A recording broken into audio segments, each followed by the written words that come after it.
মাছের তো অনেক রকম রেসিপি খেয়েছেন, একদিন এই রেসিপিটা ট্রাই করে দেখবেন। ভাতের সঙ্গে কোরমার গ্রেভিটা মেখে খাওয়ার একটা আলাদা অনুভূতি। স্টেপ বাই স্টেপ দেখতে থাকুন রেসিপিটা। প্রথমেই একটা পাত্রে জল নিয়ে তাতে নুন, পাতিলেবুর রস, অল্প আদা বাটা, অল্প রসুন বাটা দিয়ে মাছগুলো দিয়ে দিলাম। এটা 20 মিনিট মতো রেখে দিতে হবে। এবার আমি বেরেস্তাটা বানিয়ে নেব। মিডিয়াম হিটে পেঁয়াজটা লাল লাল করে ভেজে তুলে নিলাম। তারপর কিছুটা বেরেস্তা রেখে দিলাম আর বাকিটা দিয়ে দিলাম মিক্সিং জারে। আর টমেটো, টক দই দিয়ে একটা পেস্ট বানিয়ে নিলাম। এবার মাছগুলো জল ঝরিয়ে নিয়ে নুন, হলুদ গুঁড়ো, লঙ্কা গুঁড়ো দিয়ে ভালো করে মাখিয়ে নিলাম। তারপর মাছগুলো ভালো করে ভেজে নিলাম। এই রেসিপিতে মাছগুলো কিন্তু কড়া করে ভাজতে হবে।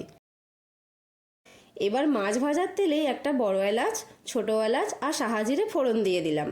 তারপর আদা বাটা, রসুন বাটা দিয়ে অল্প নেড়ে ছেড়ে দিয়ে দিলাম বানিয়ে রাখা পেস্ট। এই সময় গুঁড়ো মশলাগুলোও অল্প করে দিয়ে দিলাম। মশলার মধ্যে আছে হলুদ গুঁড়ো, ধনে গুঁড়ো, জিরে গুঁড়ো, শুকনো লঙ্কা গুঁড়ো আর কাশ্মীরি লঙ্কার গুঁড়ো। পরিমাণ মতো নুন চিনিও দিয়ে দিলাম। এবার মশলাটা ভালো করে কষিয়ে নিলাম।